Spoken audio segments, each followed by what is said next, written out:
Hola, ¿qué tal os va por ahí? Espero que muy bien. Hoy nos ponemos un poco nostálgicos y viajamos al pasado, concretamente a la década de los 80. Os traigo una selección de los coches que circulaban por España y también los superdeportivos con los que soñábamos. La década de los 80 fue muy importante, ya que apareció el primer monovolumen y el primer submoderno. ¿Quién nos iba a decir que después de más de 40 años iban a ser los reyes del asfalto? Peugeot 205. Este coche debutó en el año 1983 y fue un éxito de ventas para Peugeot, tanto que estuvo a la venta hasta el año 1998, nada menos que 15 años, y se fabricaron la friolera de 5.213.432 unidades. En el año 1985 recibió el premio de Coche del Año en España, y es que tuvo muy buenas críticas por parte de la prensa especializada. En esos 15 años tuvo multitud de motorizaciones y versiones, pero las versiones GTI eran muy especiales, como los 1600 de 115 caballos, el 1900 con 122 y 130 caballos o el todopoderoso 1800 T16 con nada menos que 200 caballos. Este coche tenía un lema: Peugeot 205, contigo al fin del mundo. Renault Super 5.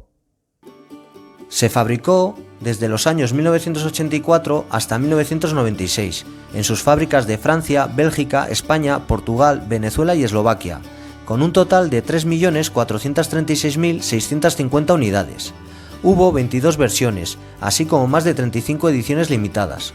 Su bastidor se basaba en el Renault 9 y 11, por lo que contaba con una buena habitabilidad.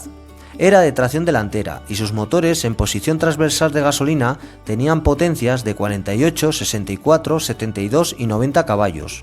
También hubo una versión diésel de 57 caballos, pero las versiones más especiales eran los Renault 5 Alpine Turbo con 108 caballos,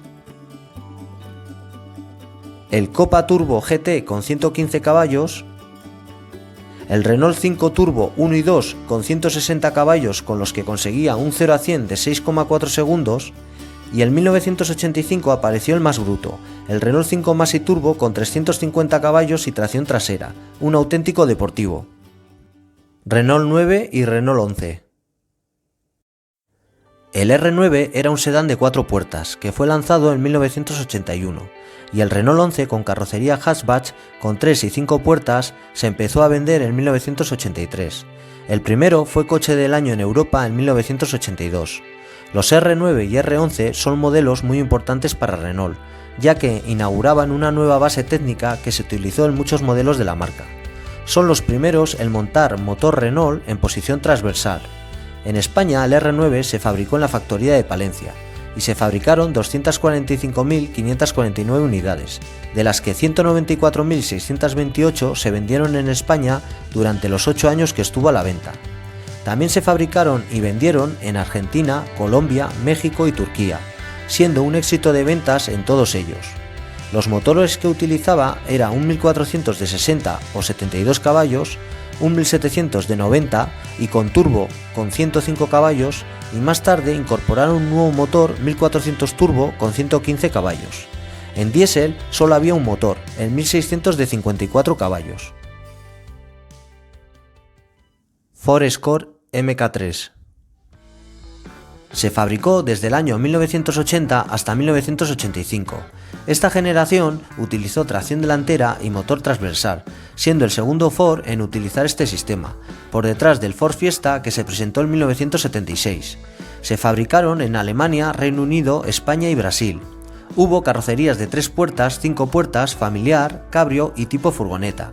En gasolina teníamos potencias que iban desde los 50 caballos del 1100 hasta los 132 caballos del 1600 RS Turbo. Decir también que las suspensiones delanteras como traseras eran independientes y resultaba muy difícil descolocar el eje trasero, y cuando lo hacíamos arrastraba el eje delantero, provocando el consiguiente subviraje. Por cierto, este coche fue coche del año en Europa en 1981 y en España en 1982. Lancia Delta. Se fabricaron entre 1980 y 1991. Este modelo se hizo muy popular gracias a los éxitos cosechados en los rallies. Esta fue una de las razones de su éxito de ventas, alcanzando las 525.231 unidades fabricadas. En 1980 fue coche del año en Europa, y en Suecia se vendió como Saab 600. Utilizaba la plataforma del Fiat Ritmo y era un compacto de 5 puertas. Tenía una puesta a punto del chasis excelente y contaba con 14 motorizaciones distintas de gasolina, con potencias que iban desde los 75 hasta los 215 caballos. En diésel solo hubo una opción, el 1900 Turbo Diesel de 80 caballos. Pero todo el mundo recuerda los míticos HF Turbo y HF Integrale, coches que era imposible no girar la cabeza gracias a unos pasos de rueda ensanchados, unas llantas cerradas y a un aspecto mucho más bruto. Contaban con tracción integral y además con diferencial central y trasero de deslizamiento limitado tipo Torsen. Dinámicamente, el Delta impresionaba por su eficacia, que ponía en entredicho a los deportivos más punteros del momento. Hoy en día está muy cotizado por los coleccionistas y sus precios van desde unos 40.000 euros hasta los 251.840 euros que alcanzó un Delta HF Integrale en una subasta llamada Silverstone Classic, celebrada el 27 de julio del año 2017. Volkswagen Golf MK2. La segunda generación del Volkswagen Golf se comercializó desde 1983 hasta 1992 y tuvo un gran éxito de ventas en todo el mundo, con nada menos que más de 6,3 millones de unidades vendidas. Era un coche avanzado para la época, ya que podía montar cierre centralizado, elevalunas eléctricos, retrovisores eléctricos, dirección asistida, que por cierto fue el primero en su segmento, o también sistemas de seguridad como el ABS, y dependiendo del mercado, catalizador. Sus motores de gasolina iban desde los 55 caballos hasta los 90, en sus versiones normales, ya que en sus versiones GTI había dos motorizaciones, un 1800 de 112 caballos con inyección mecánica Bosch K G-Tronic y el GTI 16 válvulas con 139 caballos. La llegada de las nuevas normas anticontaminación en 1986 hizo que la potencia bajara en el 1800 de los 112 caballos originales a los 107 caballos, y en el caso del 16 válvulas de los 139 caballos bajó a los 129 caballos, por la incorporación del catalizador. En diésel había tres opciones, un 1600 diésel de 54 caballos y dos turbodiesel 1600 con 70 y 80 caballos. También hubo una versión cabrio, con techo de lona. Este fue ensamblado por Karmann, y decir que en realidad era un Golf MK1, ya que en cabriolet se saltaron esta generación y estuvo a la venta desde 1979 hasta 1993. Citroën BX. Se puso a la venta en el año 1982 hasta 1994. Era un 5 puertas con líneas muy angulosas y una luna trasera muy tendida. También hubo una versión familiar. En 1984 fue coche del año en España.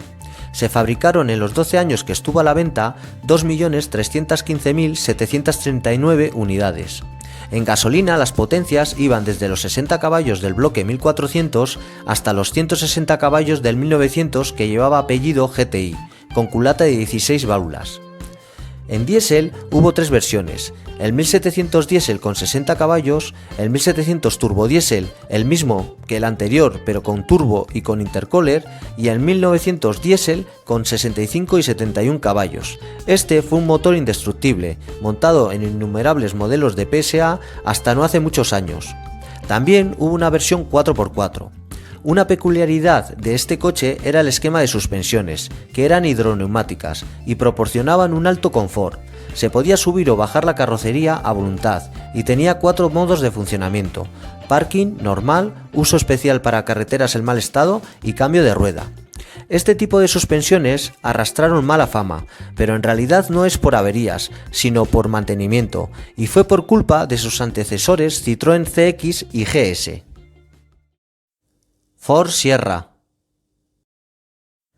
Esta berlina se fabricó desde el año 1982 hasta 1994, en fábricas de Alemania, Bélgica, Inglaterra, Estados Unidos, Venezuela y Argentina. Tenía dos carrocerías disponibles, 5 puertas y 3 puertas. Era tracción trasera y sus suspensiones eran independientes, y cuando salió al mercado elogiaron la estética futurista. Sus motores iban desde los modestos 60 caballos hasta los 224 caballos del V6 2000 Turbo RS Cosworth. Tenía cajas de cambio manuales de 4 y 5 velocidades y una automática de 3 velocidades. En diésel había dos motores, un 2300 diésel con 67 caballos y un 1800 turbo diésel que entregaba 75 caballos. Renault 25. El Renault 25 se puso a la venta en 1983 hasta el año 1992. Era el tope de gama del fabricante francés en todos los aspectos, como calidad, equipamiento, tecnología y comodidad, pero sus primeros años tuvo muchos problemas eléctricos, unos frenos muy flojos y un servicio postventa que dejaba mucho que desear. Uno de los puntos más débiles de este coche eran las cajas de cambio automáticas de 3 velocidades, por un mal diseño del disipador de calor ATF, lo que provocaba avería total o parcial de la transmisión.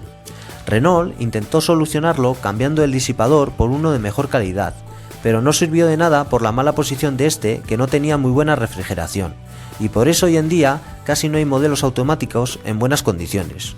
Sus mecánicas de gasolina iban desde los 101 caballos hasta los 205 caballos del poderoso V6 12 válvulas turbo, muy cotizado hoy en día. Sus mecánicas diésel eran mucho más modestas, con potencias que iban desde los 63, 69 y 86 caballos. Volvo 480. Volvo presentaba en 1986 en el Salón de Ginebra este modelo, y ya desde el principio llamó la atención. Se trató del primer Volvo en adoptar la tracción delantera con motor transversal. La gama mecánica era solo de gasolina, con 3 motores, un motor de origen Renault de 1,7 litros que rendía 109 caballos y que movía muy bien el coche con un consumo ajustado. En 1988 salía la versión turbo sobre el mismo motor, que rendía 120 caballos, y mejoraba ligeramente las prestaciones. Y en 1993 se incorporó un nuevo motor 2 litros de 110 caballos. En el interior teníamos 4 plazas y el puesto de conducción estaba orientado hacia el conductor. En sus 9 años de producción se fabricaron 76.375 unidades. Renault Espace.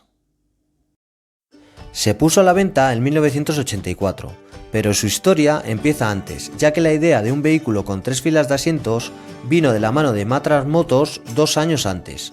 En diciembre de 1982 presentaban el proyecto a Peugeot y Citroën, pero estos lo descartaron por tener un diseño muy arriesgado y un coste demasiado alto.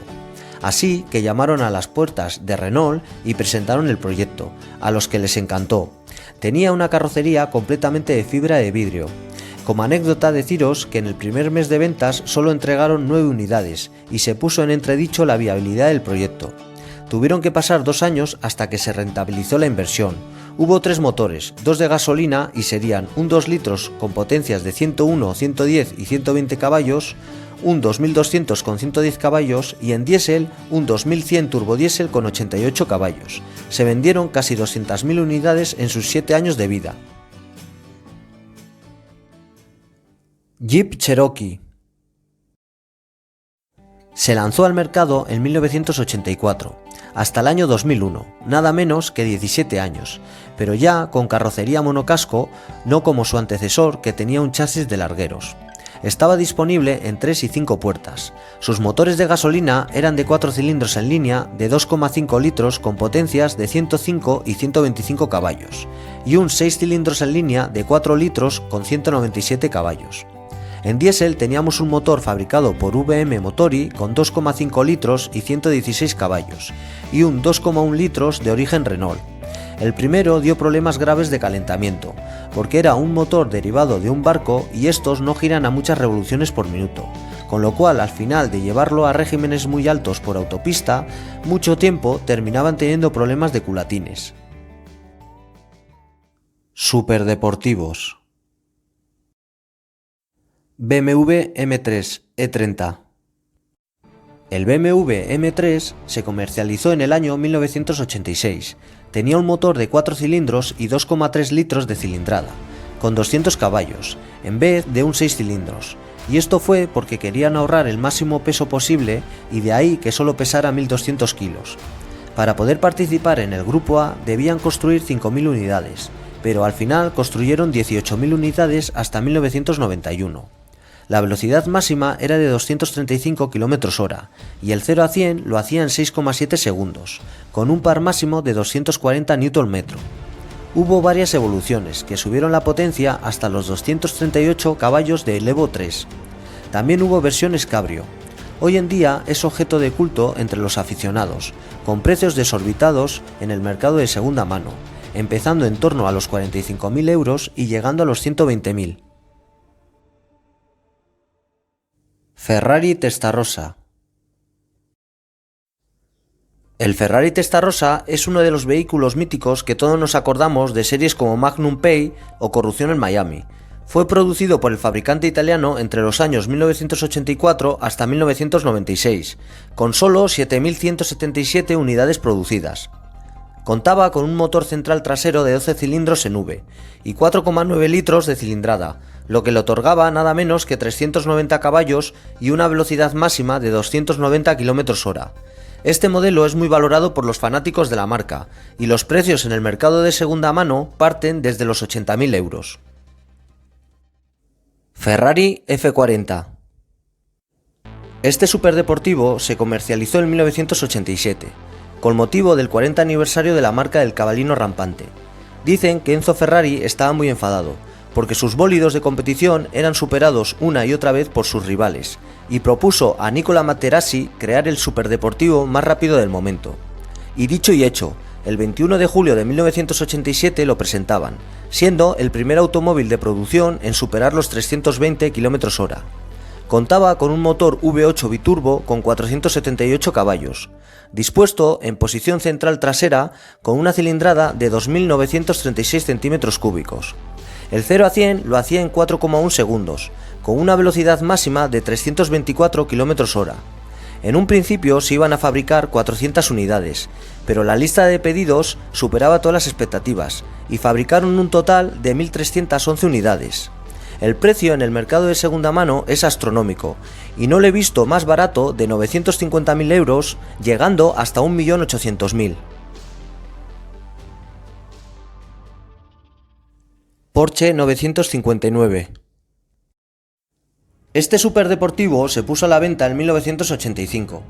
Fue desarrollado para competir en el Grupo B y más tarde se fabricó como automóvil de calle. Se fabricaron únicamente 337 unidades, de las que 268 eran de calle. Fue el primer automóvil deportivo en utilizar la tracción a las 4 ruedas, y tenía un motor boxer de 6 cilindros con 2.850 cm3 y 450 caballos de potencia. Contaba con 2 turbocompresores en paralelo, y su potencia específica era de nada menos que 157,9 caballos por litro, con un CX de tan solo 0,31, por los 0,34 del Ferrari F40. Fue el primer Porsche refrigerado por agua, y es que su propulsor generaba tanto calor que era imposible usar un sistema refrigerado por aire. Como anécdota, deciros que fue el coche más rápido del mundo durante un año, con 315 km/h, pero que llegó el Ferrari F40 y lo superó en 9 km/h.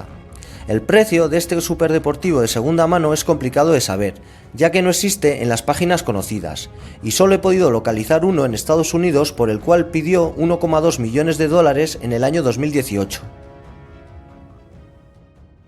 Lamborghini Countach. Este superdeportivo empezó su andadura en 1974 hasta el año 1990. No lo iba a incluir por empezar a producirse en la década de los 70, pero es que su línea tan avanzada y aerodinámica la llevo grabada toda mi vida, y en la de muchos, supongo. Tenía las puertas en tijera, y su carrocería era de aluminio y fibra de vidrio. Era tracción trasera y tenía un motor V12 de 4 litros que desarrollaba 375 caballos en posición central. Tenía una velocidad máxima de 309 km/h y un 0 a 100 de tan solo 5,4 segundos. En el Salón de Ginebra de 1978 se presentó el LP 400S. Solo afectó al plano estético y se le colocaron unas descomunales neumáticos. Además se retocó las suspensiones y se remodeló la instrumentación y se subió la cota del techo. En 1982 se presentó el LP 500S y la cilindrada aumentó hasta los 4.754 cm3, con la misma potencia de 375 caballos, pero con un aumento de par. En el año 1985 se presentó el 5000 QV, 4 válvulas, reaccionando Lamborghini a la salida al mercado de su máximo rival, el Ferrari Testarossa, que tenía 390 caballos, con un motor V12 de 5.167 cm3, subiendo la potencia a 455 caballos y superando así a su rival. Y es que tenía unas prestaciones de infarto, con un par máximo de 500 Nm y un 0 a 100 de tan solo 4,8 segundos. El precio en el mercado de segunda mano empiezan en la friolera de 300.000 euros, siendo uno de los mayores objetos de deseo de los coleccionistas de automóviles. Bueno, como veis, algunos de los diseños están totalmente desfasados, pero otros a día de hoy siguen siendo auténticos rompecuellos. Y es que un coche antiguo bien mantenido valen hoy en día auténticos dinerales. Si me queréis dejar algún comentario o tenéis dudas o cualquier sugerencia, ya sabéis, me lo ponéis en comentarios que yo siempre os respondo. Espero que os haya gustado el vídeo. Si es así, pues le deis al dedito. Si es la primera vez que me ves y te gusta lo que te he contado, ya sabes, suscríbete, le das a la campanita para que te vibre y así serás el primero en saber cuándo subo un vídeo. Venga, nos vemos en el siguiente vídeo. Adiós.